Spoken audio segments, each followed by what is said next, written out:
I'm on a mountain. What the fuckadelics? Let's leave it at that. I'm on a mountain. I just hiked 2 hours to the top of this mountain. I got very little water. I'm not saying that I'm going to die or anything, and I'm not going to be over dramatic about what's happening here.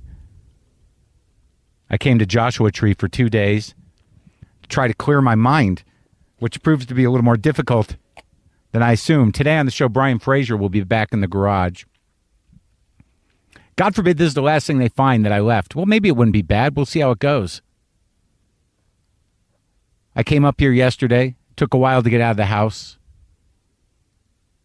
Just come up for a couple of days to try to do something, to try to be okay by myself, to try to, it's not like a long-term thing, but just to go on a hike by yourself, just to travel by yourself. Yeah, granted, I travel a lot when I perform, but just to go and like, all right, I'm going to hike up a mountain in 100-degree heat with a little bit of water by myself. Oh, there's a hawk. See, he would be eating me. If something went down right now, if my heart just stopped, or I just decided not to ever leave this place and just wait it out. I imagine someone would come find me. The Rangers would find my car. But would it be before that hawk ate my eyes? Do hawks even eat eyes? I don't even think they do. I think they like the thrill of the hunt. Probably some other horrible bird would eat my eyes. Hawk would be chasing lizards. It's got a little more pride than that. Maybe. Depends what the food sources are. Oh, all of a sudden I'm a scientist? Why the cynical, negative, kind of like existential darkness? Why does this... I'm going to lay some first-rate, top-notch navel gazing on you because I am a top-notch, first-rate navel gazer. This fucking rocks. What if I don't even know if there are snakes up here. Here's the point. So how did I start the day? What am I really looking for? I just want to clear my mind. It's very hard. God damn it. People are like, you going to do shrooms at Joshua Tree? Are you going to do shrooms? No, man. No. I'll tell you what I did. I made some melon balls before I left L.A. with my Grandma Goldie's melon baller. So that connects me to that past. I got up this morning. I ate the melon balls and some blueberries with some yogurt and some coffee. I got a map to this hike that I'm on right now, and I did it. And I'm looking, it's fucking beautiful in Joshua Tree. I can't even imagine it. I could imagine it on mushrooms, I guess, but I think I'm past that. I think something else has to give, you know?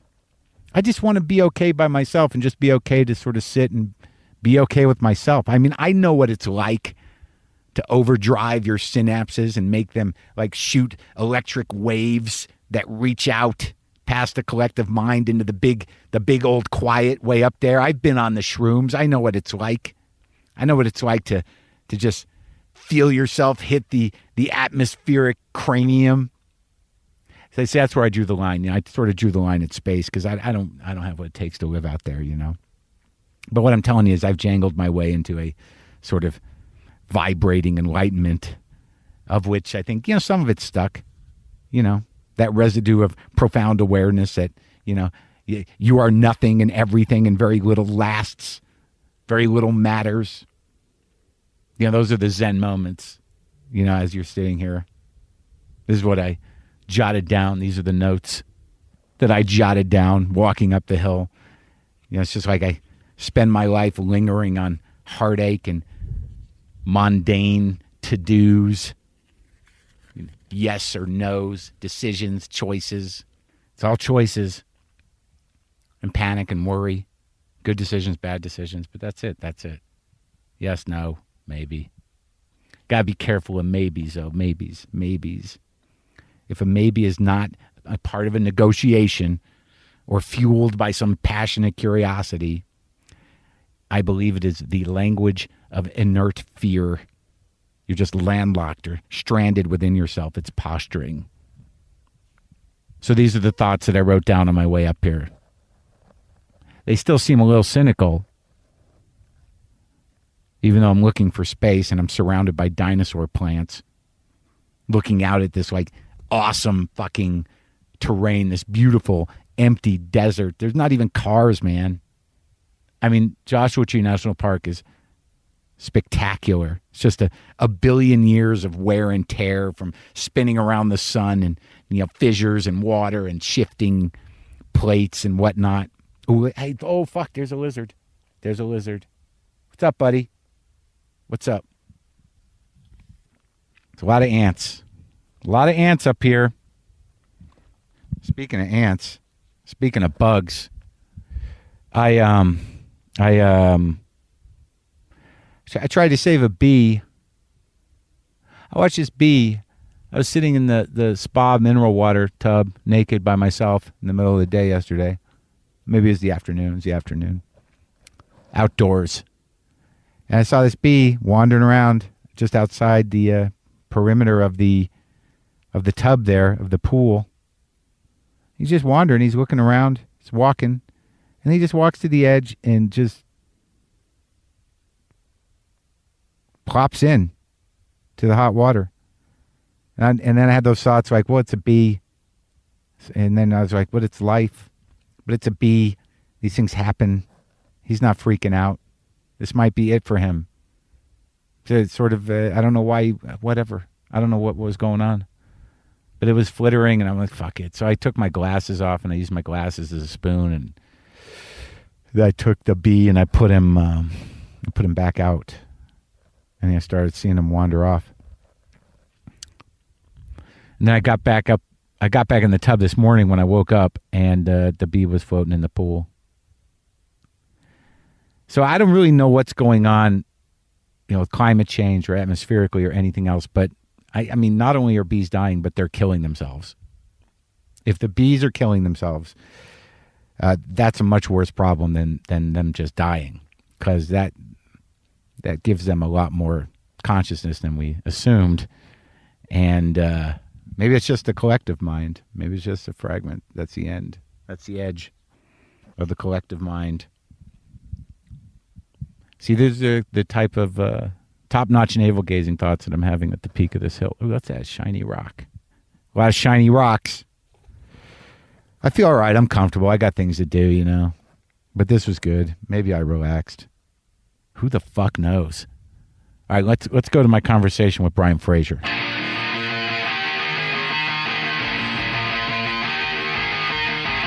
Brian Frazer, I watched a Caroline's Comedy Hour from 1990. Oh, God, why'd you do that? To remind me of the Brian I knew. Yeah, to remind me of the Brian I met in Boston, Massachusetts in 1989, maybe? When? No, probably before 88. that. Yeah.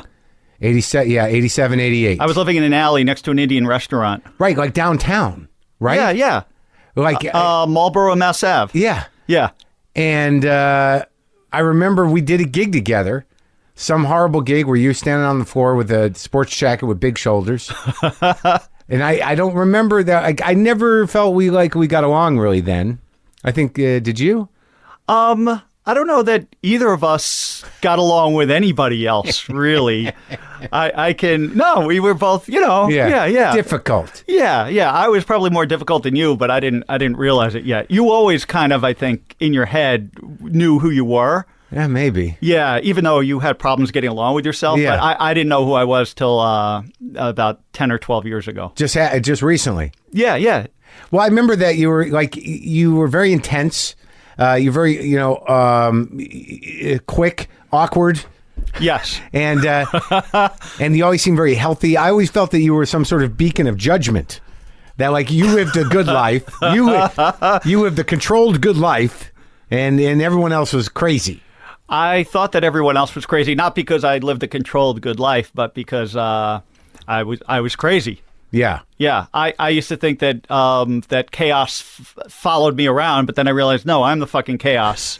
And, I can turn anybody, I can turn anybody, my chaos onto anybody. Really? How does that manifest itself? What would you mean by that? I just felt that, I think to explain the past, I have to jump ahead a little bit because until I was prescribed Zoloft by a dermatologist of all things. Yeah. My hands were itchy about a couple of months before my wedding, and dermatologist said the problem isn't in your hands, it's in your head. He prescribed me Zoloft. I wasn't depressed. And Like itchy how? Like tingly? no, I was like literally scratching I was like one of your cats. I was like scratching my hands. So he prescribed Zoloft, and I said, I'm not going to take this shit. I'm not depressed. And I decided to, take it. And within like 48 hours, I realized I was a dick. Really? Yeah. I realized I was a dick. It gave me this calm Did you feeling. try to pitch that as an ad campaign to Zoloft? I tried to get involved with promoting Zoloft. Really? and- Realize you're a dick. Yeah. No, I realized I was a dick. I realized that like looking back, I mean, I always kind of had a girlfriend. And Yeah. I always had friends. But I remember your girlfriend. Wasn't she a waitress at the Comedy Connection? Yeah, Karen. I'm still friends with her. She's married. And Yeah. Karen Cummings. Yeah. Yeah. I just remember that you were very anal to me. Like, everything was meticulous. Your hair was always in place. You dressed well. You seemed to be exercising a lot. Your comedy, I do, like, one thing I noticed in watching that clip from 1990 is that it was very abstract. It wasn't very personal. It was completely, if it wasn't just, cleverly joke driven, it was completely absurd. And you were sort of working that angle of like, I'm just a guy telling jokes, and no, I'm really weird now. And now I'm telling jokes again. Yeah, well, one of the problems is I started comedy at like 20, or I was making a living at like 21 or 22. In Boston, like in me. Boston, We were running around doing those one-nighters. Yeah, but you always had a perspective. That's the thing. That's one of the reasons I like watching you. Yeah. I never had a perspective. And Point of view. Yeah, no point of view whatsoever, because one of the reasons is I started too young and I didn't know myself. Yeah, but we all do. I mean, what did you come from? Where'd you grow up? Long Island. Yeah, it's weird because I can never, you're a Jewish guy. Yeah. But I could never associate you with being a Jew. Like, even when I saw your one-man show, I'm like, he's still not reading Jew to me. Even though everything is in place, everything he's told me indicates that he's a Jew. But I get hung up on that. No, shit. both of my parents are Jews. In fact, Michael Lee called me Hitler's favorite Jew. Oh, really? Yes. And Michael Lee. Yeah. How's that guy doing? I haven't talked to him in 12 Is he years. out here? I think so. I don't know. So where do you source the problem? Do you have brothers and sisters? Yeah, I have a brother and two sisters, but I source the problem to my mother. Yeah. But I mean, so you claim that, after being prescribed Zoloft for itchy hands because you were having a psychological stress reaction to the fact that you were getting married. Right. You realized that your problem was what then? My problem is lack of perspective. I mean, my problem was probably a chemical problem in that. But was it anxiety? Was it panic? Was it, how did it manifest itself? And when did you first start to feel that it was happening to you when you were a kid? Oh, when I was a kid, I had anxiety from probably my mother was diagnosed with multiple sclerosis around when I was about 12 or 13. So it probably started then. Because my mother was in pain all the time and always yelling and throwing things and shouting. Yeah. And because of that, my father had to take care of my mother. And also because of my father taking care of my mother, I literally grew up on fast food. My father would come home from work. He was a first grade teacher and say, pizza or McDonald's. Yeah. So literally 7 days a week, I had shitty foods. I ate Halloween candy like 300 days a year. Yeah. There was no monitoring from my parents. They were too busy. And how was that? Like, what was your responsibility and how were your siblings older or younger? Older brother, older sister, and younger sister. So how did the household work around somebody who was, because I imagine when she first got it, she was still functioning, correct? Yeah, but my older sister and older brother were kind of out of the house. Oh, really? So you're like a weird younger kid? No, I mean, I were like 5 or 6 years apart, but when I was 13 or 14, or they were off in college, so they weren't exposed. And my younger sister was like 8. So everything affects you in different ways depending on what, how old you were when it hit you. So there was I grew up with stress, once my mother got ill, and the shitty diet didn't do me any favors, and the fact that I could eat candy and do whatever I wanted to. Well, I know, but aside from that, emotionally, I mean, your mother couldn't really parent, or what she could, or was there a system? I mean, how? Yeah, no, it was tough. Yeah. It was very tough for her to parent. She actually continued to teach for a few years, and then she was a teacher as well. Yeah. At what grade? First or second grade. And then after a while, she she was determined, and she taught on a couch in the classroom. Oh, my God. And then after a while, it was too much.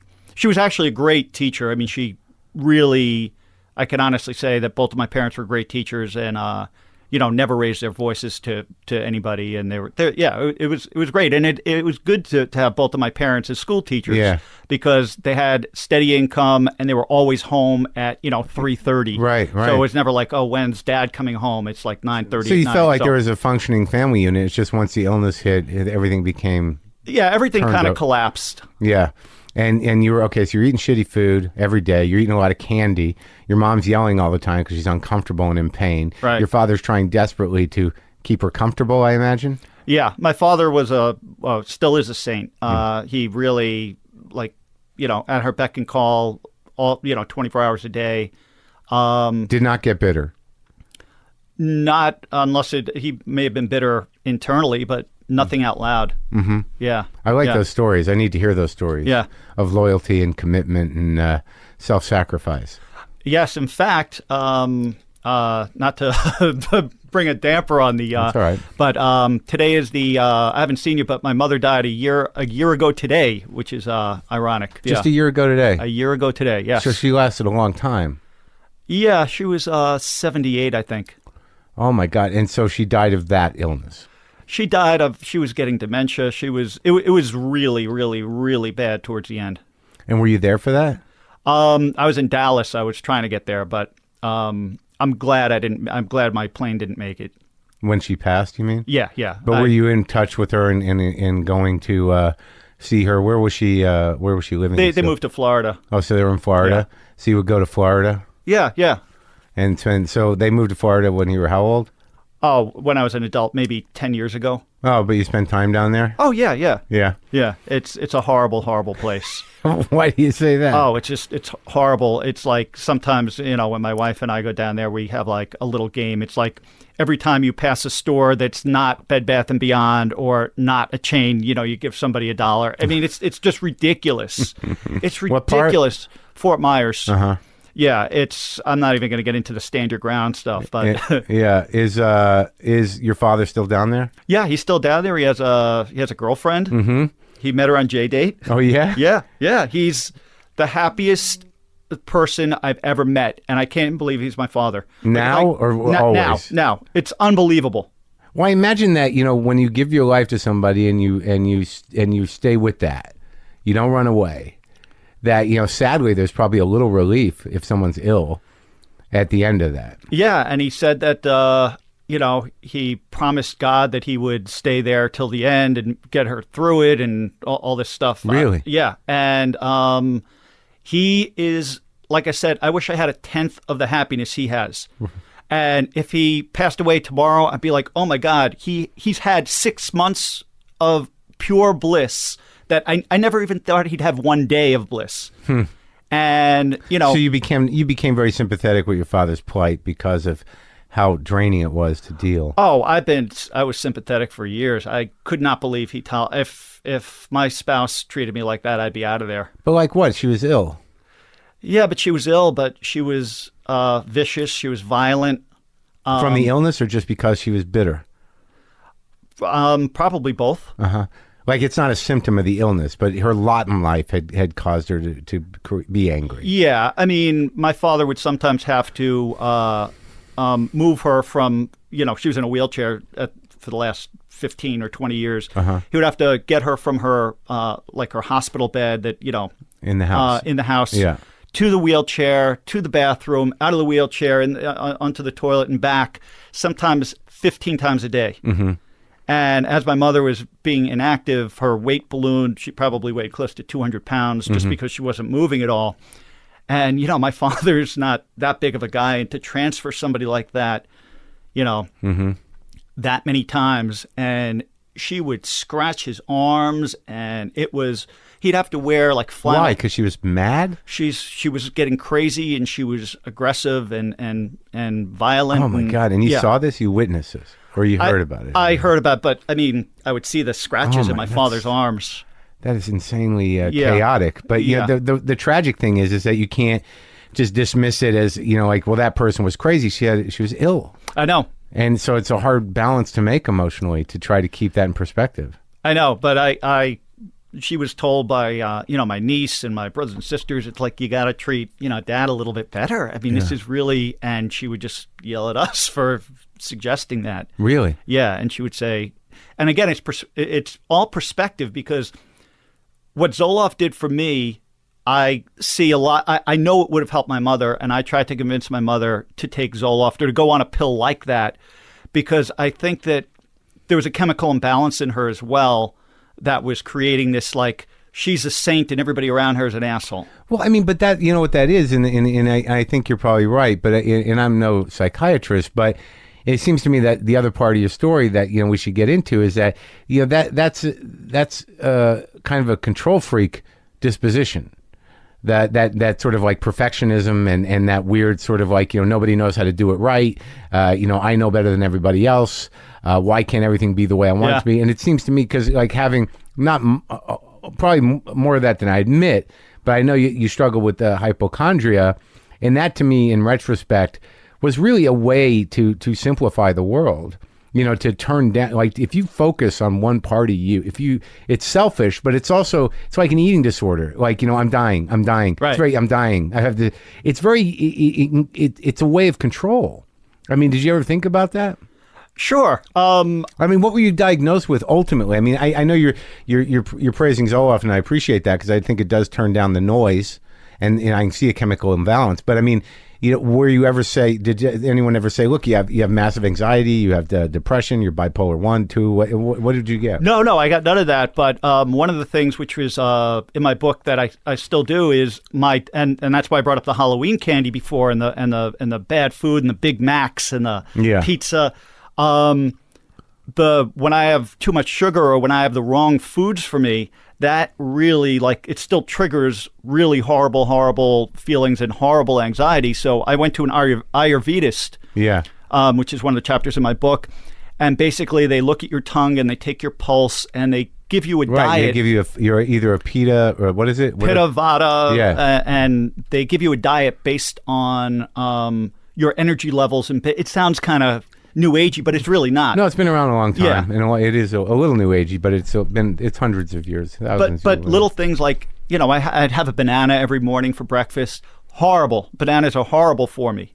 Yeah. Yeah. What happened? They're just bad. They're just they spike my sugar, and it makes me aggressive, and it makes me a little crazy. So a banana. Yep. Which you figure it's all natural. How can a banana hurt me? Yeah.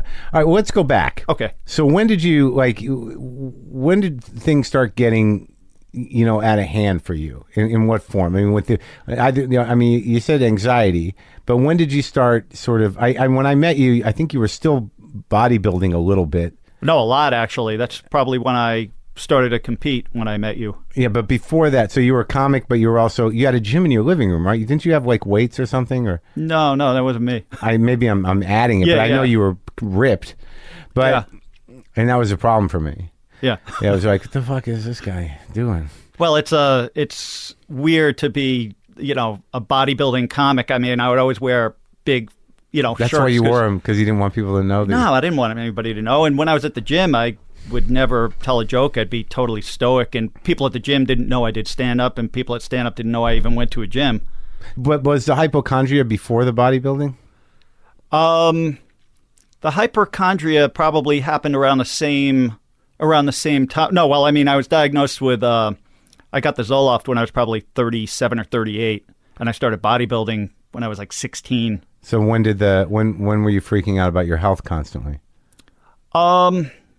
I think I've always been freaking out about my health in that, you see somebody that's not healthy in the adjacent bedroom.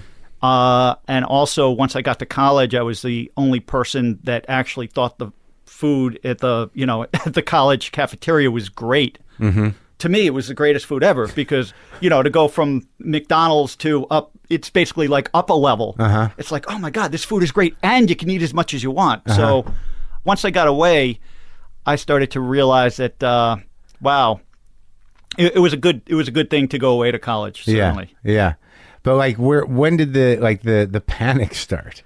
The panic started probably 14, 15. I had nervous tics, and Yeah. and I would. That's one reason I never could really play in a band, because, to even play guitar for 3 minutes without like scratching my nose or like Really? scratching my shoulder. Yeah, I couldn't make it to. I did a little bit of studio work, but I couldn't make it through.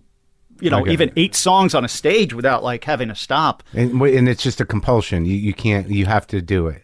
It's all based on the food I'm putting into my body. But wait. I mean, I know you keep going back there, but I mean, you were in an environment that was chaotic. It wasn't supportive. There was always a menace of anger and a little bit of chaos. I mean, Right. Your brain must have been doing. So it couldn't have just been food based. Well, the food really. If I was eating a healthier diet, then it would have been half the pain I was in. Well, what were some of the other things you went through that that you sought attention for? I was just into bodybuilding, really. I just loved lifting weights. Yeah. I think because it was just a solitary thing, and it felt like I could, if I kept my body healthy, because I didn't even really start to drink till I was like mid-20s. Yeah. If I could keep my body healthy, then maybe I wouldn't have the same plight as my mother. Right. Oh, so that was the reaction. That, and also because both of my parents are Jews, and we had most of our family, especially on my father's side, wiped out during the Holocaust. So You grew up with that? I grew up with my father would wake up all the time having nightmares about Nazis. He was there? No, he wasn't there. But he Yeah. lost his grandparents, or No, his grandparents were made it over before, but he lost a lot of relatives. And anyway, so I felt like if I could build my body up psychologically, then maybe I wouldn't get the Nazis wouldn't get me. So that was your agenda, was to sort of like become well fortified on all levels. On all levels, yes, emotionally and physically. Now what was now? So how do you start competing as a bodybuilder?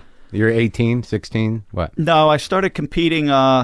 And again, one of the reasons I did this is so I could document, like, in case my health took a turn for the worst. And when I say bodybuilding, I also did natural competition. So drug-free, never took a steroid in my life, never thought about taking a steroid. So I thought that, I could document that I was healthy in case at some point I didn't become healthy. And it also gave me a goal to strive for. So this was all really, like a complete panic response to your mother's degenerative illness in a way. Probably, yeah. So how did you start? How did you start competing? I mean, were you completely myopic about it? Like it was all you did? I wanted to, like I said, I wanted to just have some kind of tangible result, because the thing about like lifting weights, if you lift weights and you could lift weights for 2 hours a day or 2.5 hours a day, like I did. Yeah. For 25 years, and then if you stop lifting weights for 6 months, nobody even knows that you lifted weights. So you're not building up really a skill. Is that true? I mean, it turns into sort of well-defined fat. Yeah, I mean, there's muscle memory, but for the most part, it's not like taking judo or playing the violin or something that if you put 2 hours into almost anything per day, you're gonna, when you're 40 or 50 or 60 years old, even if you'd stop for a decade, you'd have something to show for it. Right. So you're lifting weights starting in your late teens, 2 hours a day, 3 hours a day. 2 hours a day, 6 days a week, almost never missed a day. Yeah. And when did you start competing? Probably, I won my first contest in '84. So Were you proud of that? Yeah. In hindsight, you look at pictures and you're like, I'm a fucking idiot. What it's crazy. Yeah. Yeah. Why? Because you thought it was a useless skill, really? Yeah, like I said, if my mother wasn't sick, and it also, I like having a goal. Yeah. And that's the thing about, without the competitions, it's like, okay, where does this end? I'm just a hamster on a wheel. It just never stops. Trying to maintain this body. It's great. That's why I don't lift anymore. It's just the maintenance is insane. But when did you snap? I mean, how high did you get? Were you ranked? How does it work? There's no rank. You just compete in different competitions. Iron Man magazine wanted to do a story on me, and I just thought it was weird, and I backed out of it. But you had some shame around it when you started doing comedy. You didn't want people. No, I mean, I won. I was Mr. Natural New England 1984. I was. This is all from memory. I was Mr. Southern runner-up, Mr. Southern Connecticut. I think 1991. Yeah. I think I finished second or third in another contest in '85, the New York Metropolitan. Now, when you're natural, do they test you and They everything? test you, yes. And you can sort of see in a body whether it's steroids or not, can't you? Oh, absolutely. Yeah. Yeah, I mean, there It's a were body fat thing, and the there were- definition of the muscle is different. it almost looks like it's just filled with water. Yeah. Is it? There were quite a few people that failed the test, but because they brought a lot of people to the event, they let them slide, which is ridiculous. But they didn't give him the winner. They didn't let him win. Yeah, they did let him win. They did. Yeah. So it's a corrupt system. Oh, it's ridiculous. Yeah. All right, so now you're Mr. Natural New England 1984, and you're doing comedy, and Right. you're doing this. You're leading this secret life of a guy that lifts weights Right. professionally. So what was that transition like? When did you hit the wall with stand up? Let's see. I was probably 31 or 32.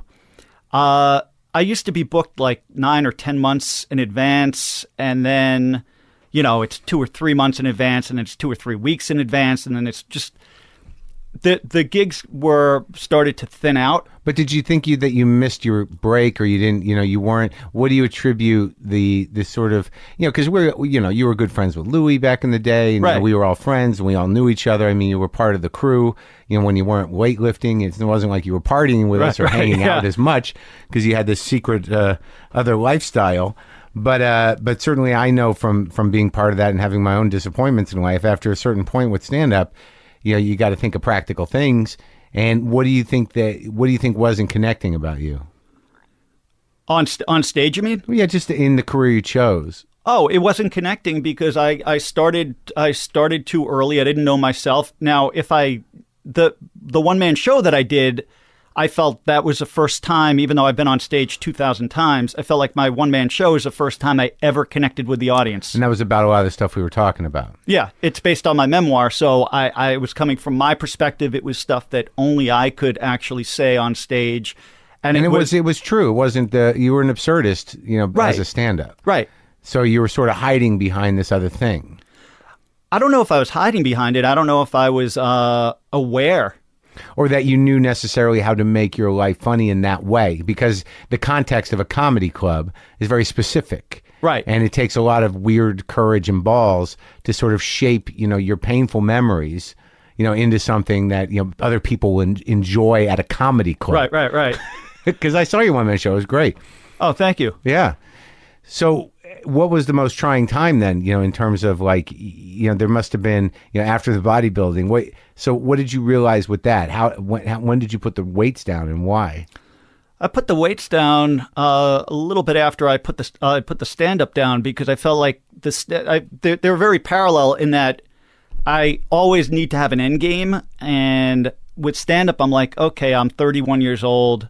I had just gotten a job on Mad TV out here. Yeah. But I was filtering my way down anyway, my way out of stand-up anyway, because I'm like, I'm getting tired of all the You were travel. writing for Mad TV? I was writing for Mad TV, the first season, with Patton and Blaine and those guys. Yeah. And I just realized that I didn't want to. I couldn't see myself in your 20s. Stand up is like the greatest job imaginable. Right. In your 30s, it's still pretty good. But I was seeing the light at the end of the tunnel. I'm like, do I want to be 40, 50, 60 years old out on the road? I was getting burnt out on traveling. Sometimes I was on the road for 7 or 8 weeks in a row. And, same thing as bodybuilding. I'm like, do I really want to put 2 hours into, or even an hour into my body every day? And it's just, where is this getting me? Yeah. And when did you meet your wife? I met my wife writing thought bubbles on the TV show Blind Date with Roger Lodge. So that was one of your writing jobs? Yeah. Yeah. So your first writing job was at Mad TV? My first writing job out here, yeah. Yeah. So that's a pretty big break, really. Yeah, it was a great break. It was great to come out here and make some money. And I wrote on the Tom Green Show back in New York, and then I wrote on the Ultimate Fan League, like a sports show out here. And I zigzagged back and forth between here and New York, wherever there was, a gig. I keep myself, even though I have a house now, I keep myself really mobile and really light, and in case you have to jump to write. Yeah. I mean, my wife she's a sitcom writer. She got a gig about 6 or 7 years ago in Manhattan, and we packed up and had no idea how long we'd be gone for, and it was easy. It took me 15 minutes to pack. And and you met your wife, how? You were both writing on a thing? We were both writing thought bubbles on Blind Date, and we kept it secret. Everybody's like, "Oh, you should go out with Nancy." I'm like, "I don't know. I was just living with somebody for 3.5 years." And in fact, we got fake email addresses. I was Paul7500, and she was ZZZZ Sue. This way, because we were in bullpens, if people looked over our shoulders and saw that we were writing to each other all the time, they put it together. So not only did we keep it a secret, but then we went to Brazil for 3 weeks, and then we came back, and then we bought a house. And then together, yes, the same house we're still living in. And then we went back for another season of Blind Date, and people still didn't know we were even seeing each other. Why'd you keep it a secret? It's like 60-hour weeks, and it's just, I didn't need the extra pressure. Yeah. And then you don't have children? No kids. No, just a dog. And you don't want kids? No. What are you afraid of? I'm not afraid of anything. I don't want to, I want to at least go down swinging and know that I did everything I could to do this creative shit I want to do. I don't want to relive. I don't want to teach a kid how to spell or drive a kid around to guitar lessons, and I don't have the energy for that. Yeah. All right. So now let's go, back up to the point where this moment where you realize you're a dick. Because, when did this, tell me about your reparative process that, you take Zoloft for itchy hands reluctantly. Right. And then it gives you some space in your brain that you never had before to sort of, see your life and yourself in a different way. It kind of, it slows down whatever. It stops the spinning. Right. So what is the journey from that point on to sort of, change everything? The journey from then was I knew that Zoloft had, I think the maximum dose is like 200 milligrams, and I was on 50 milligrams. Yeah. And then after I was on 50 for a while, the 50 felt like I was on nothing, so I had to bump up to 100 and then 150. And I needed to find some non-drug ways, some natural ways to kind of retain the Zoloft calmness, because the Zoloft, So before Zoloft, you were just freaking out all the time. I was freaking out. I was very, very angry. I mean, the amazing thing is I'm still angry, but I'm like 20% as angry as I used to be. But how did that manifest itself? So when you lift weights, I can see that's a very effective way to treat anger. And I can also see how stand-up in its weird way, and I never really framed it that way when I think about you, because I watched the sets, but I remember you were edgy, but like, even the stand-up, there was definitely a rage component under there. Now, did you have outbursts of anger that were, that made you feel shitty and horrible? As far as, I mean... when you say you were an angry person, what were you angry at? I couldn't tell you. I had no reason to be, I mean... you could tell me. Yeah, what pissed you off? I could say that, maybe I was mad at God for dealing my mother bad cards. So you were pissed off at everything? What triggered you the most? Like in a day-to-day life, if you're calling yourself angry. Right. Road rage. Oh, yeah? Yeah, horrible road rage. And I can't tell you how many... I don't even want to call them high-speed chases, because my car has, is an old Volvo. Yeah. So there's not really a high speed. You would chase people? Yeah. Really? Yeah. And then what? I don't know. You would just chase them, and would you stop and get out of the car? I have. And what'd you do? Nothing. You just got out of the car? But yeah, and stood there? Yelled. Well, yeah? Yeah. Like, what the fuck is wrong with you? Yeah, stuff like that. And then you get back in your car. You terrify a person. Yeah, I mean... For doing what? Changing lanes in front of you, or... No, it's happened so many different times. I can't. Well, tell me what what was their transgression? What was their crime? Okay, cutting me off in traffic. Okay, sure. We have one of those. Yeah. And you follow that person. Yeah, I've been followed too, as well. You don't have to justify it. No, I'm just telling you. It's not like I've never been followed. Really? Yeah. Wow. And I'm as I get older, I'm actually getting more shitty as a driver. Shitty. What? Shittier. And in what way? I don't pay attention as much. I can't seem to parallel park as effectively as I used to. I don't know what's going on. Really? Yeah, Wow. I don't stop at stop signs. I don't go through them, but I just slow down. I've gotten 3 tickets for stop sign and stoplight violations. I'm not blowing through them like I'm not. I don't stop completely. So okay, so you chase people in your car when they cut you off. These are what I'm looking for. Okay. That's one way the anger manifests. Okay. Like at a Starbucks, is there any of that? What the fuck? No, I don't really. I try not to go into Starbucks if I can help it. But yeah, no, long lines in general drive me crazy. No, okay, so before the Zoloft, were you the guy going like, "Oh my god"? Yes, I was. Yes. So you're just teeming with rage all the time. This Yeah. is something I understand. Yeah, and the weird thing is the Carolines or whatever clips of me that do exist from television shows I did, that is so toned down and so placid and so mellow because I knew that my rage did not translate into being on a TV show. So I would dial it way down. I'm familiar with that. But when I was in clubs, I mean, I was so aggressive sometimes. I can't tell you how many people in the audience I called cunts, or just how many near fights, with an audience member after, or Because you weren't getting over? no, because people are taught. That's the thing that drove me crazy when people chat up front. And you've done more shows than Yeah. me. You know that nobody is hearing it except for you and maybe 3 people around there. Right. And everybody else thinks that you're overreacting because they can't hear anything. So you and I were driving, hundreds of miles sometimes into the New England wilderness to do one-nighters at shitholes. Right. And you were just teeming with rage the whole fucking time. Absolutely. Now, you've chosen, it sounds to me that, okay, so you're less angry. Now, did you ever spend time in actual therapy?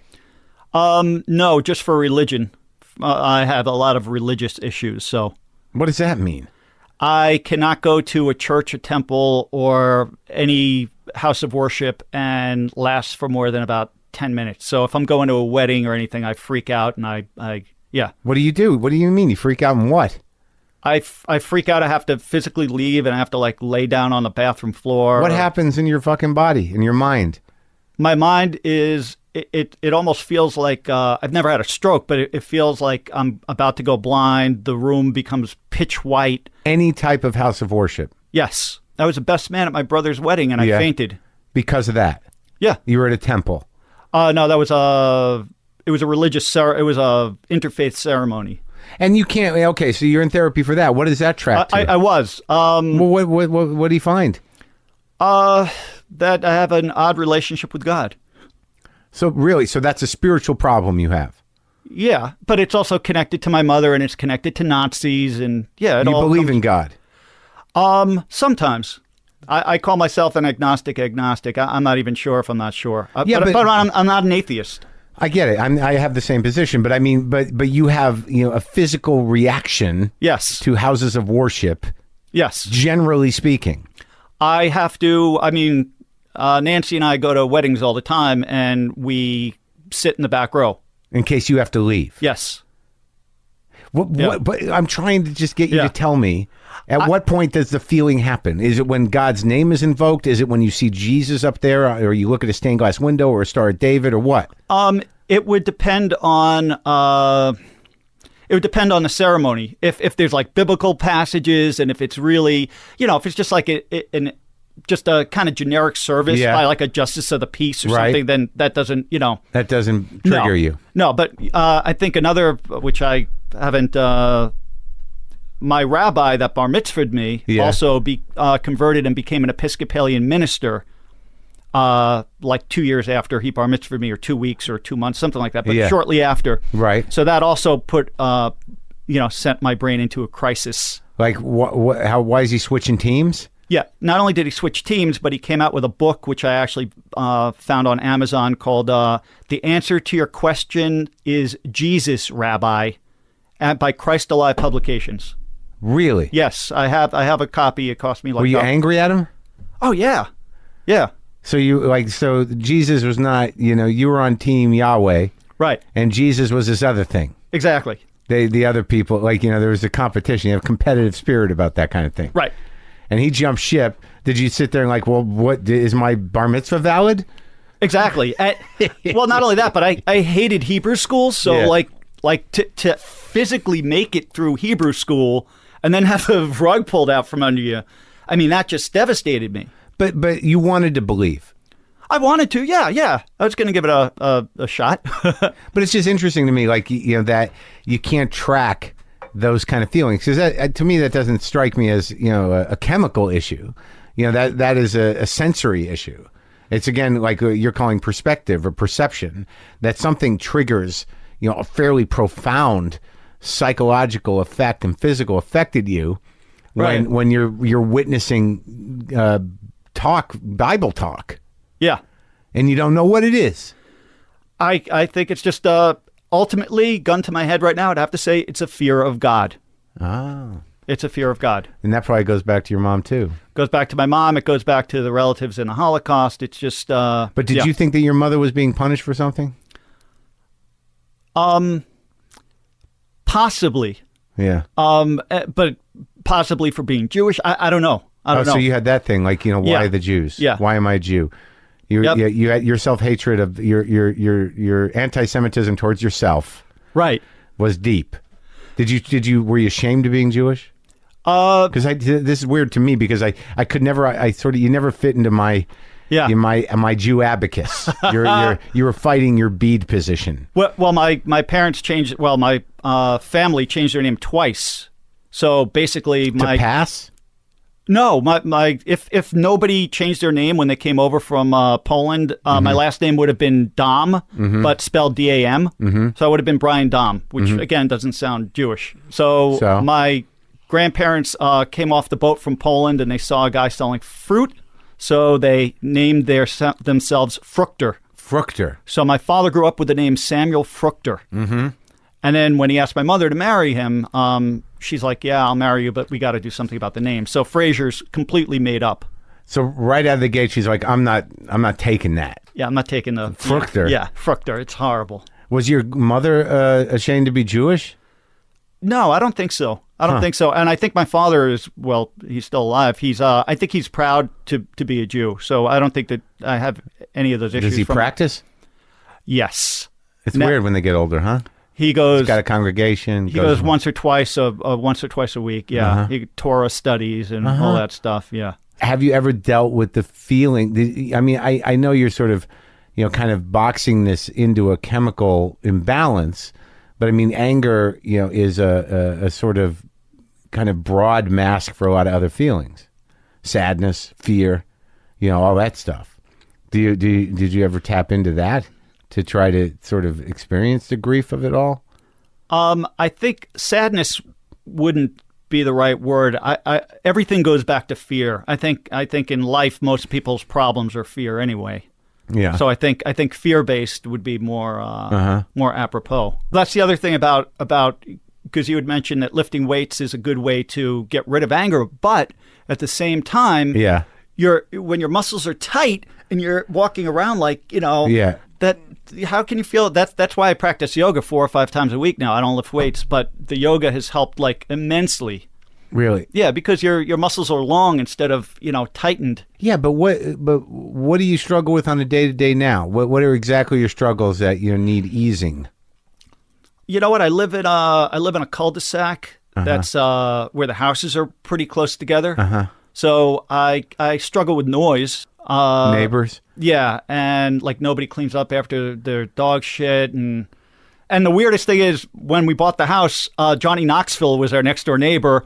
And not only was he so quiet, he's a great guy, but he cleaned up after his dog every single time. Yeah, no, he's a good guy. Yeah, no, but I mean, he was quiet, polite. He was great. And now we have these people with like 3 kids.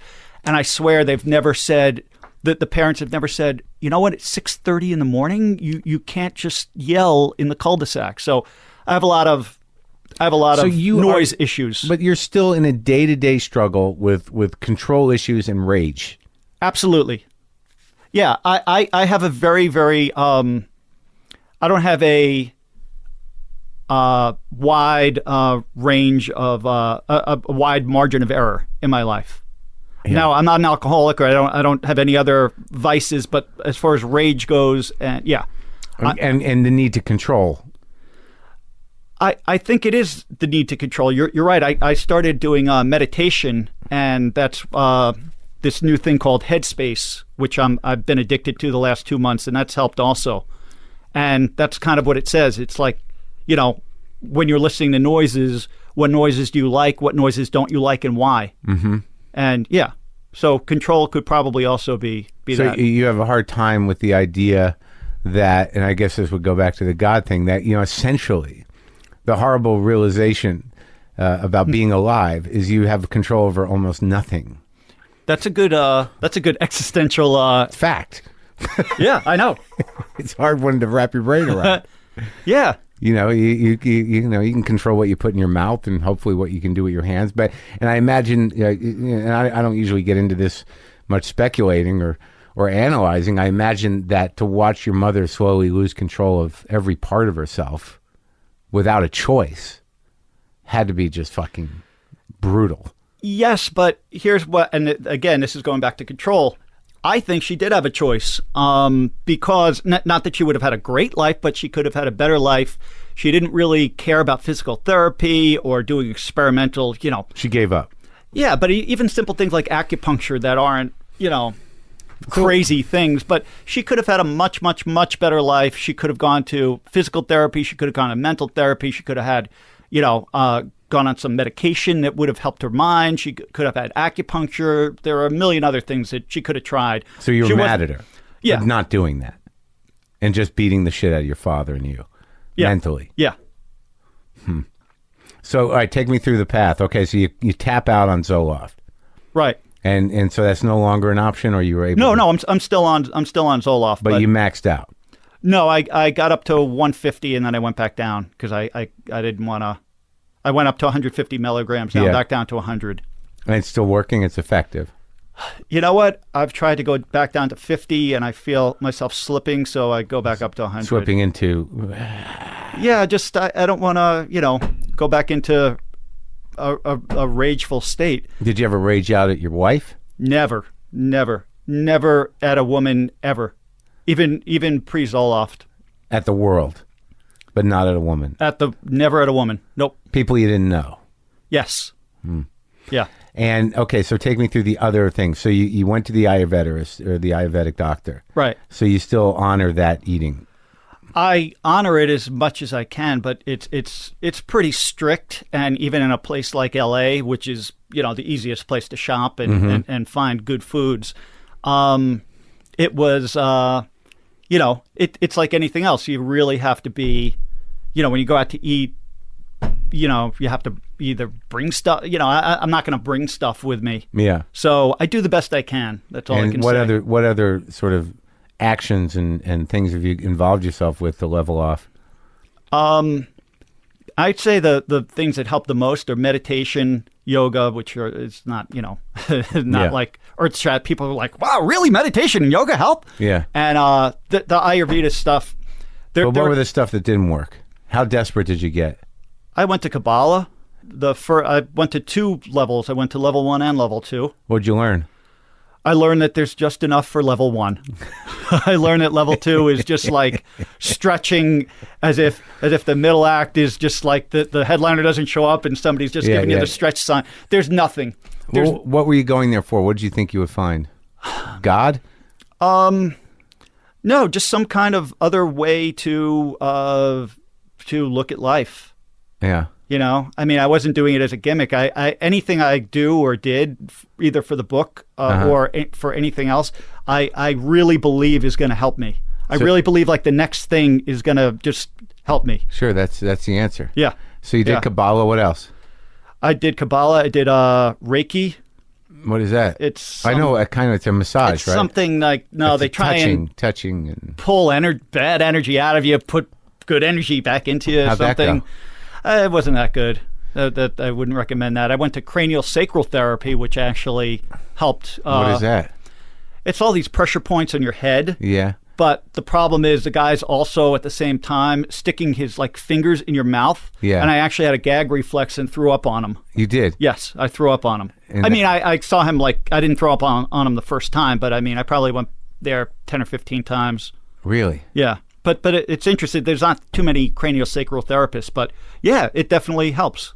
It's pressure points. Pressure points on the inside of your mouth and on the inside of your head, and then on the outside at the same time. Huh. Yeah, it's pretty fascinating. Uh-huh. Yeah. And in order for that to help, you got to go once a week or what? Once or twice a week, something like that. All right, so you threw up on that guy. Yeah. The Reiki, they did not succeed in pulling the energy out of you. No. The Kabbalah, did you learn anything in Kabbalah that changed the way you looked at things? Yeah, there's something called the bread of shame, Yeah. which I have some in my fridge. I use it for sandwiches.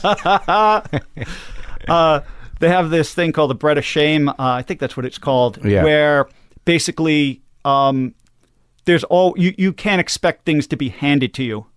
Yeah. That's the gist of it. You can't. You can't. You have to expect to get good things, that there's going to be, if things are handed to you, then Right. So entitlement is out, and sort of inviting good things into your life and working for what you get. yeah, you got to earn it. Yeah. Uh-huh. And there's some other things that were kind of interesting. Like you scan these letters, even though I don't read Hebrew anymore. You're just supposed to scan these letters, and it relaxes you a little bit. It's a big, I don't know, there's like 52 letters or something on a Sure. laminated board, and that helped maybe a little bit. Well, But any sort of focusing thing. Yeah.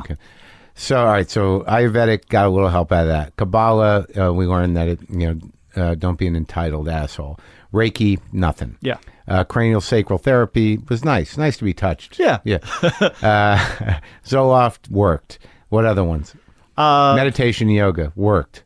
meditation didn't work meditation works now, but back then it didn't work. I went to a weekend Buddhist meditation thing, and I think it was 8 hours Saturday and 8 hours Sunday for like $70 or something. Right. And I made it for 19 minutes, and I was just like, and I left, and then I went back in the kitchen, and I stole my check back out of the thing. I'm like, sorry, I'm not spending $70 to sit down for fucking 9 minutes. So yeah, so that was a disaster. That must have been a combination of things. You must have looked around at where you were at and the people you were with. I mean, it couldn't have just been this doesn't work. Well, it was so, I felt so constrained, and I'm not really claustrophobic, but I felt like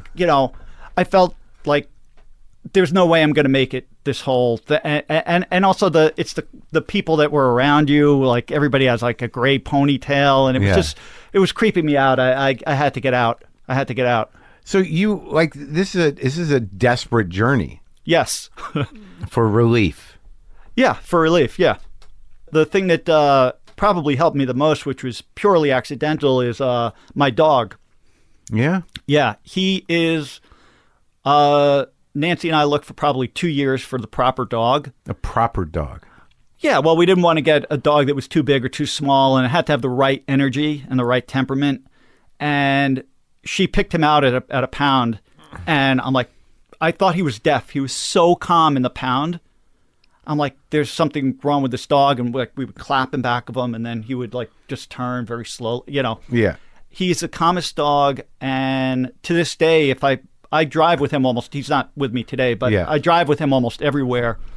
And before I can have any road rage, he probably either smells something in me changing, or he looks at my posture, or he can just sense it. He'll scratch me with his paw, like a full... Cool off, buddy. Yeah, but a full 3 or 4 seconds before the eruption occurs. Huh. And I'm like, he's a dog. I'm not going to disappoint him. So he completely mellows me out. Really? Yeah. Yeah, he gets very irritated at me if I get irritated. Would you consider it a service dog? Yeah. No, honestly, he's been on 85 flights with me. He's registered. Yeah. As a service dog. Yeah, he sits on my lap.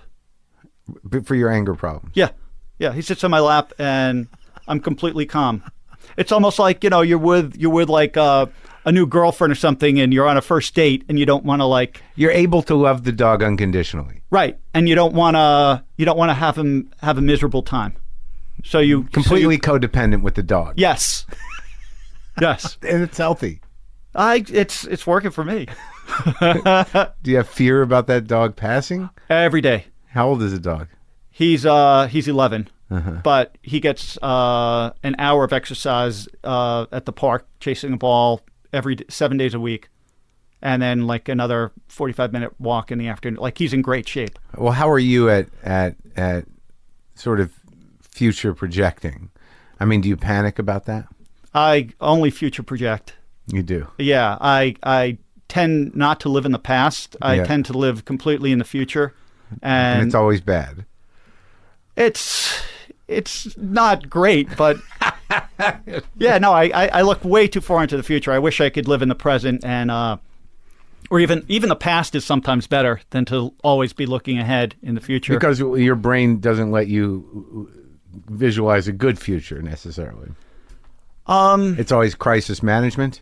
No, it's not really crisis management. It's just looking ahead, and it's not taking advantage of the moment. Yeah. It's not like, oh, this is going to be bad. No, it's not necessarily like, I mean, my dog's ultimate outcome will be bad, but that's a proven formula. I think all of our outcome yes, is exactly. Some version of bad. Yes. And do you think about that a lot? No, I'm not worried about mortality. No, I'm not worried about it at all. If somebody said, "Oh, you can live forever," sign here, I'd be like, "Take the piece of paper away from me, fucker." Yeah. Yeah, That's too long. Way too long. Way too long. I'm not interested in living forever. My wife wants to live forever, but I'm like, I don't want. No. Now, where does what are you looking for? Where does happiness play into all this? I am looking to just let's see. What am I looking? I'm looking to save some dogs' lives and just work with animals and maybe make life a little bit better for some animals. And I'm looking to be creatively stimulated. That's it. That's all I give a shit about. Have you given up on people? No, not at all. Okay. Not at all. Yeah. You think there are good people around? Absolutely. Oh, good. Yeah. I'm not always one of them, but yeah, no, absolutely there's good people around. Yeah. And you're in good shape? I'm in okay shape, yeah. Your health is good? Yeah, everything's good. And I started doing, I don't know if you've seen the website I do with my father. We've been doing a cartoon a day for about 2 years now.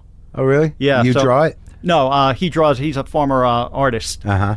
So I send him the text and, a description, and he draws it. What's it called? It's called FrazersEdge.com. And the book is called what? Hypochondriac, One Man's Quest to Hurry Up and Calm Down. And we covered a lot of that. Yes. And what's the new book about? The new book is called Over Under, and it's like a Logan's Run type thing about ageism. It's basically two different societies. Once you hit 40, you're in basically a different area of town. So it's like segregation for over 40 and under 40. And what was the impetus or kernel of creativity that pushed that? Hollywood? Yeah, probably Hollywood. Everybody's lying about their, I'm not allowed to tell my wife's age, even our friend. It's just ridiculous. And I understand because she's in TV and, but it's not right. No, it's like, horrible. I find myself almost emotionally crippled around the elderly, because I'm so scared. But these are the people that know everything. But I get into a panic. Like, are they okay? Are they going to be all right? It's taking a long time, and should they be? You know what I mean? I get overly sort of I get nervous. Like in what situation do you get nervous? Well, I talk to a lot of people in their 80s or 90s sometimes. Carl Reiner. Mel Brooks is very vital. I was recently with Harry Dean Stanton, and I was embarrassed because, for some reason I talked to him for an hour, and I was like, why isn't he talking to me? And because he's 87. And, I was not able to adjust to his pace because I no longer, in order to really have an experience with an older person, you have to either be close to your parents who maybe are, hopefully are still alive in having that relationship. I don't live close to my parents. I'm not in constant contact with them. I don't experience the elderly very often, just like children. I don't have children, so I don't really quite know how to function properly. I instinctively kind of do. But it's something we should all, it shouldn't ever be a second thought. There should never be like, oh my God, that person is really old, I'm nervous. I mean, that shouldn't be the reaction. And I think because of the sort of almost segregation of the elderly, we are cut off from an amazing resource of wisdom and survival tales and practical knowledge about life. but our society doesn't encourage it. Right. No, I agree. And one of the reasons our society doesn't encourage it is because it's not a segment of the population that buys things. So that's another problem. Yeah. You know, advertisers don't give a shit about them, and, you know, TV shows aren't going to put, you know, old people on unless it's just like one small role. But yeah, no, I totally agree. I think it's crazy. And unless you're like a gymnast or a baseball player where your livelihood has an expiration date, like, I'd rather have a 65-year-old accountant than a 25-year-old accountant. You know, you've been doing it that long, and you're not going to make as many mistakes. That's right. That's right. It's just, and you're ostracized once you hit a certain age. It's crazy, and it's not just in Hollywood though. That's the sad thing. No, it's everywhere. Yeah, I mean, there's perfectly capable people of a certain age that can't get work only because of that. Yep. Because people are uncomfortable with it. Yeah, people are uncomfortable with seeing wrinkles and gray hair, and it's very sad. It is. So Yeah. so your book is really addressing that in a satirical way, In a science fiction way. Yeah, Kurt Vonnegut. Yeah. So it's a novel. It's a novel, yeah, which is much more challenging than a memoir, obviously, because I'm writing it in the third person, and, you know. Yeah, that's real writer shit. Yeah. So you write. You're working on that second book. You don't do stand up anymore at all. Don't Right. ever crave it. No, I don't crave it at all. In fact, anytime like I see somebody, you know, hey, I'm off to Santa Fe, I feel bad, you know. I've kind of been there, and I've been through it, and yeah. Hey, it was my biggest fear in the world when I started this podcast. You know, that I would be an irrelevant road comic, and I couldn't have done it. I don't know what I would have done. I don't know what I would have done, but it was not the life I wanted to lead. How many weeks a year are you on the road now? 10? I don't know. I mean, you know, having an audience and being able to sell a few tickets is new to me. You know, I think the first significant tour was last year, but you know, I try to go out, you know, for, you know, if I can one night, and that, you know, and if I can't do that, just for a Friday, Saturday. So it's not that kind of like Wednesday through Sunday thing. Yeah. And, you know, and if it doesn't work, it doesn't work. I mean, fortunately, you know, between the TV show and the podcast and, you know, other things, you know, I do okay. You don't have to rely on that, but you know, it's nice to go out and, you know, and perform for the people that like me. But I don't know. Yeah, probably, maybe I don't know. I don't have any. I don't pay attention. You know. Yeah. To me, my calendar is like, oh shit, I got to leave tomorrow. You know, I'm not a big future thinker. Yeah, and I wish I wasn't a big future thinker, man. It's horrible. Yeah, somehow or another, I think between sobriety and age, and also, you know, just having some success at this late in the game, you know, a lot of that stuff, that panic has gone away. So what else are you doing with you're making comics with your dad? Right. You're trying not to write on reality shows, I imagine. Yes.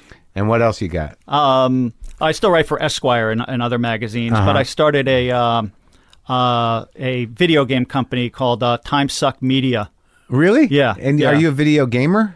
Not really, but I got a friend of mine from college liked the idea, and we raised some money in Silicon Valley, and we have this great gamer who has like 30 years experience, who used to work for Pixar, and we've been working on it for about a year, and it comes out in a few months, and it just hits the market for what, PlayStation and everything else? Is that how it works, or what? No, it's like Angry Birds for like iPhone and iPad. Oh, really? And Android. People and all love that stuff. shit. Yeah. So yeah. So you just enter the marketplace and see what happens. You enter the marketplace and you hustle, and you hope you get, you know, plugs on Boing Boing or other Well, blogs. it's like that's yeah. one of those things where it's like if the kids dig it, it goes. Exactly. And you feel confident? Yeah, I feel really good about it. Do you want to talk about it, or is it sure, secret? I can talk about it. The first game that comes out is called so it's Time Suck Management, and the slogan is "There's always time to suck." Yeah. And the first game is called You Suck. You suck the game. And it's just like this vacuum cleaner that sucks up all sorts of stuff. You know, bugs, lobsters, and it has like a Looney Tunes feel to it. So it has some like comedy in the actual Is it fun video to look game. at? Yeah, I think so. All right. Yeah, I mean they've done a good job up north. You were never diagnosed with hyperactivity, right? No. So you never were on Ritalin or anything like that? No, never on a drug until Zoloft. Do you feel like you should have been? No, I felt like somebody should have told me to stop eating all the candy, to be honest with you. The amount of the number of grams of sugar in all the stuff I put into my body. And I don't think that, if you're eating candy as a teenager, I think it builds up in yourself, and it's not quite so easy to get rid of. So the book really, takes you through the journey of living with your mother with the MS, and then the relationship with your father, and then the bodybuilding, and then the comedy, and then the hitting the wall, and then the sort of anger problem, and all these different this kind of picaresque journey through desperate attempts at finding peace. Right. And you end up at your dog. Pretty much, yeah. Yeah, my dog he's saved my life in a lot of ways. He really has. Uh-huh. Yeah. If I hadn't I don't want to say discovered Zoloft, because I certainly didn't. I think Tommy Zoloft discovered Zoloft. Is that his name? Yeah, sure. Yeah. Tommy Zoloft. What a guy. But no, if I hadn't discovered Zoloft, I probably would. There was a good chance I was heading down the road of being dead. And how did you picture that happening? Rage of somebody pulling out a gun and shooting me, or the bad end of a the bad end of confrontation, road rage, or a confrontation. Did you ever get into a physical fight? No, I have not been in a physical fight. Me neither. Isn't that weird? You're you're such an asshole. Yeah. That how is that possible that no one just punched you in the fucking face? Not since high school. How many fights? High school, probably 3 or 4. Uh-huh. Yeah. When you were big. Not that big. I mean, I was never, But you had that muscle and emotional memory of fist fighting. Oh, yeah. Yeah. Huh. I don't even have that. Yeah. I'm not asking you to kick my ass. Yeah. I think we underestimate our charm and our diplomacy when it comes right down to it. And just shit luck. Yeah. Well, good luck. It's all luck. Yep. I agree. I mean, I also went from 5'3" to 5'10", which is about how tall I am now, in between 7th and 8th grade. So I was very tall from an early age, and I still have kind of an inflated opinion or inflated vision of how large I am or was. And 5'10", I mean, I think that's what the average height of an American male is now. It's like, I'm certainly not big, but because I towered over people when I was like in high school, I think I'm a lot bigger than I am. Yeah. Yeah. And well, you're big. You have a big attitude. Yeah. But it's weird about rage is that once you enter it, you're not making decisions based on anything other than that following the rage. Yep. That's a dangerous place to be. Yeah, you may as well put on a blindfold, because you don't know what is in front of you, or there's no rational decision coming out. You feel it coming up in you. Yeah. It's bubbling like a lava lamp. It's horrible. But yeah, it's a very decisive moment. Well, I'm glad you got your dog, man. Oh, my dog he's the best. Thanks for talking. Thanks.